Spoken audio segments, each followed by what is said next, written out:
There was a moment, maybe around 2018, when it felt like every single person on a Canadian university campus was wearing the exact same coat. Black, heavy, with a circular red, white, and blue patch on the sleeve, and a price tag that could clear $1,000.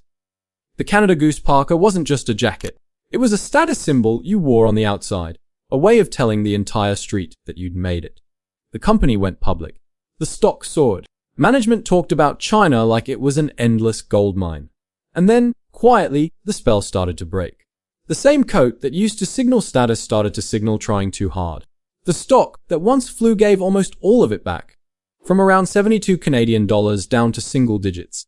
So what happened to the most Canadian status symbol of the last decade? This is the story of how a winter coat conquered the world, and then started to melt. To understand how far the fall was, you have to understand how high the peak really got. Because for a few years, Canada Goose wasn't just clothing. It was a uniform. Walk through any downtown financial district in the dead of January and you'd see them everywhere. The bankers, the students, the influencers, all wearing the same silhouette. The coat became shorthand. If you had one, people assumed things about your income, your taste, your life. Celebrities wore them off duty at Sundance in the snow. Rappers name-dropped them. Drake wore them. The parka showed up on movie sets and red carpets and airport tarmacs.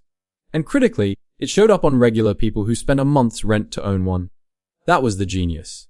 Canada Goose sold a luxury item that a middle-class kid could just barely afford if they saved up. Which meant everyone wanted it, and everyone could see who had it. But here's the thing about a coat that screams status. The louder it screams, the faster it dates. A status symbol only works while it's exclusive.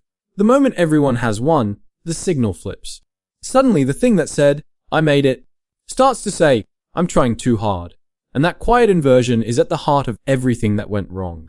Hold that thought. Because to see why it mattered so much financially, we have to go back to a Toronto warehouse in 1957. The company that became Canada Goose was not born in luxury.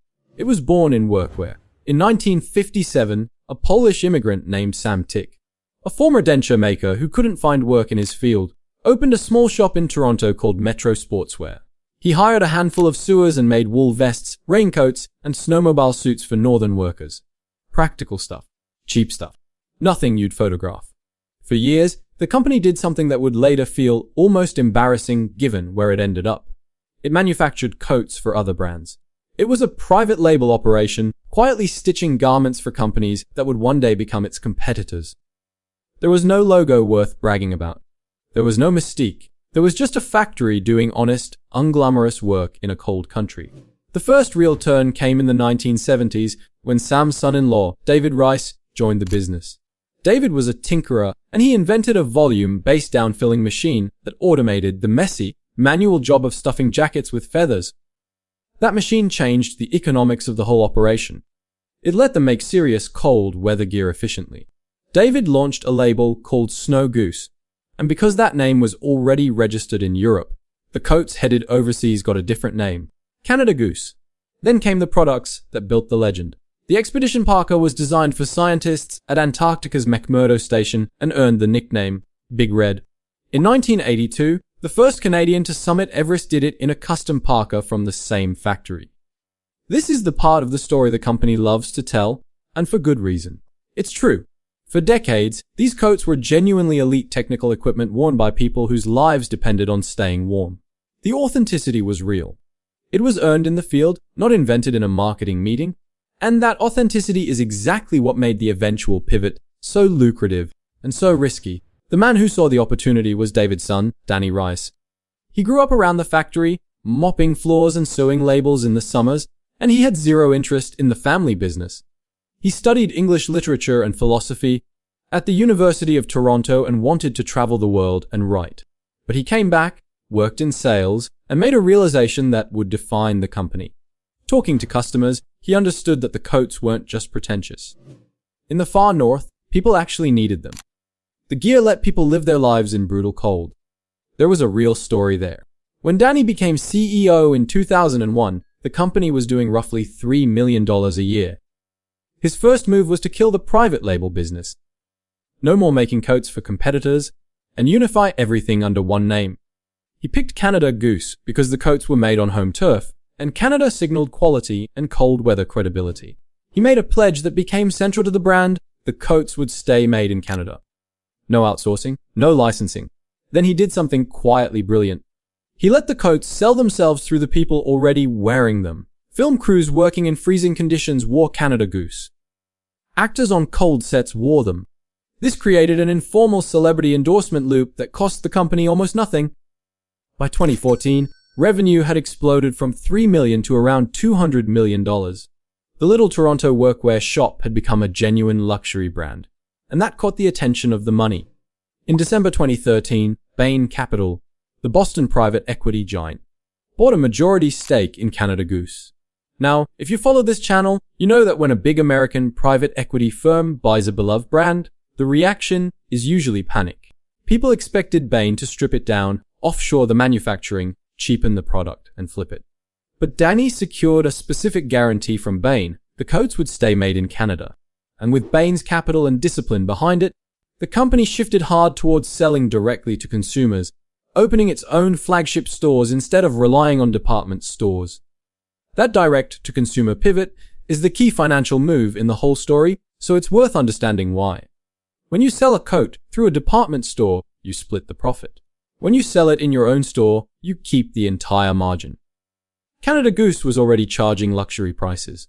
By owning the storefront, they turned a good business into an extraordinary one. Direct-to-consumer would eventually become the majority of their revenue. The climax arrived in March 2017, when Canada Goose went public on both the Toronto and New York stock exchanges under the ticker GOOS. Shares were priced around $13 and jumped roughly 40% on the first morning of trading. Investors loved it. Here was a heritage Canadian brand with luxury margins, a cult following, and a wide-open runway. And that runway had a name: China. Management talked about Greater China as the growth engine. They set up a business unit specifically to develop that market and opened stores in Beijing and Hong Kong.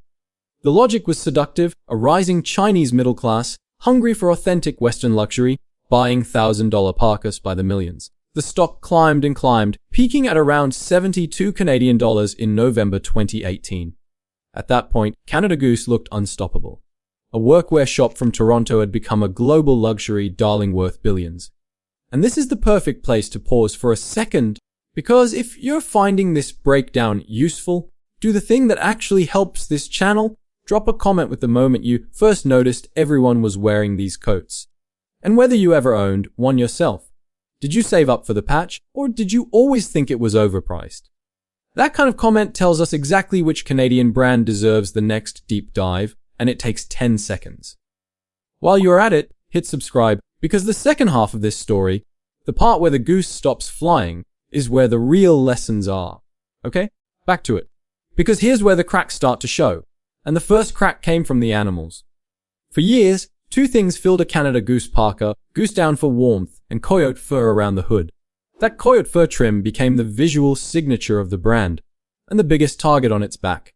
Animal rights groups, led by PETA, ran relentless campaigns. There were protests outside the stores. There were boycott calls. There were graphic accusations about how the fur was sourced and how the animals were trapped. For a long time, the company held firm. Dani Reiss argued that coyotes were overpopulated, that the fur was wild-sourced from Canadian trappers, not fur farms, and that the brand adhered to sourcing standards. He framed the critics as a small, vocal minority. But the pressure never stopped, and the optics only got worse as luxury shoppers grew more conscious about ethics. In 2021, the company reversed course. It announced it would stop buying fur and end manufacturing with fur. The signature look was retired under sustained public pressure. Now, ending fur was probably the right call ethically and commercially. But notice what it revealed.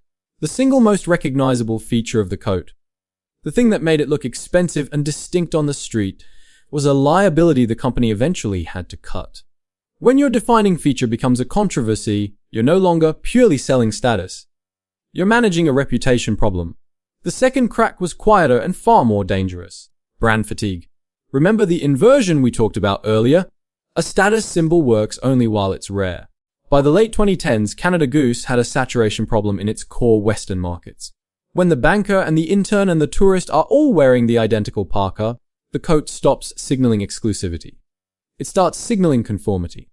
The very ubiquity that drove those explosive early sales began eating the mystique that justified the price. And once a luxury buyer starts to feel like they're wearing a uniform, they start looking for the next thing. That's a brutal trap for a company built on one iconic product in one category. Heavyweight winter coats.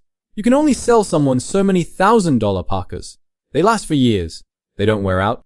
So growth depends on either constantly finding new customers or convincing existing ones to buy more categories. Which is exactly why the company started pushing into lighter jackets, rain gear, knitwear, and eventually footwear. It was trying to become a full lifestyle brand rather than a one-coat wonder. The third crack was the one that hit the stock hardest. China. The entire bull case for Canada Goose leaned heavily on Chinese demand. And China turned out to be anything but a stable, endless goldmine. When COVID-19 hit, outbreaks slammed sales in China during the company's busiest month, and revenue came in far below what analysts expected. Consumer spending in China became volatile and unpredictable. One quarter management would warn about weakness, the next they'd bet on a sharp rebound. Asia-Pacific revenue could surge 60% in one quarter and then wobble the next. The company had tied its growth story to a market it couldn't control, and investors hate uncertainty more than they hate bad news. Put all three cracks together. The fur controversy, brand fatigue in the West, and volatile China demand. And you get a company fighting on every front at once. Growth slowed. The company launched a transformation program to cut costs and had workforce reductions. Revenue eventually crossed $1 billion, which sounds impressive, but the market doesn't pay for revenue. It pays for growth and confidence, and both were draining away. And the stock told the whole story. From that November 2018 peak of around $72, Goose slid and kept sliding. It fell into the teens. Then it touched an all-time low of around $9.80. A stock that had once been one of the great Canadian IPO success stories had given back the overwhelming majority of its value. The shareholder lawsuits that follow a beaten-down stock started circling. The luxury darling had become a cautionary tale. The company hasn't given up. It brought in a celebrated high-fashion creative director, Haider Ackermann, in 2024 to push the brand toward genuine high fashion rather than just an expensive parka. It's leaning into footwear, apparel, and non-winter categories to break its dependence on the cold. It's still profitable, still made in Canada, still selling well over 1 million jackets a year. This is not a company on the edge of bankruptcy. But it is a company that has learned, painfully, that being a status symbol is a rented position, not an owned one. So what does the deflating goose actually teach us? Here's the thesis. Canada Goose is what happens when a genuinely authentic Canadian product gets turned into a global prestige play. The workwear roots were real. The Antarctic parkas were real. The made in Canada pride was real. But the company took that hard-won authenticity and stretched it across a fashion trend, a hot IPO, and a bet on a foreign market it couldn't steer. And fashion trends, IPO hype, and foreign demand all share one trait. They're borrowed. They can be recalled at any moment. The deepest irony is that the thing that made Canada Goose special, that everyone wanted the coat, is the exact thing that undid it. A brand can survive being expensive. A brand can survive being controversial.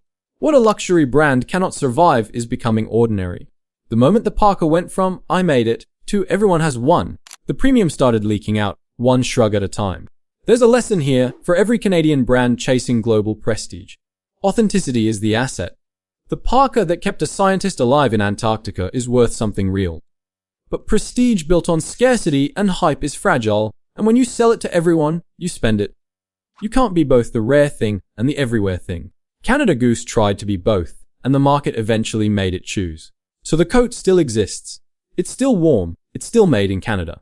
But that specific electric feeling, the one where spotting the patch on someone's sleeve meant something, that's fading. And you can't manufacture that feeling back. You can hire a fashion director, launch a sneaker, chase a rebound in Shanghai. But you can't unring the bell of ubiquity. But what do you think? Was Canada Goose always overpriced hype? Or was it a genuinely great product that simply got too popular for its own good? Would you still spend $1,000 on the parka today? Or has that ship sailed for you? And which Canadian brand do you think is quietly heading down the exact same runway right now? Drop it all in the comments below. We read them, and they decide what we cover next. Thanks so much for watching, and stay curious.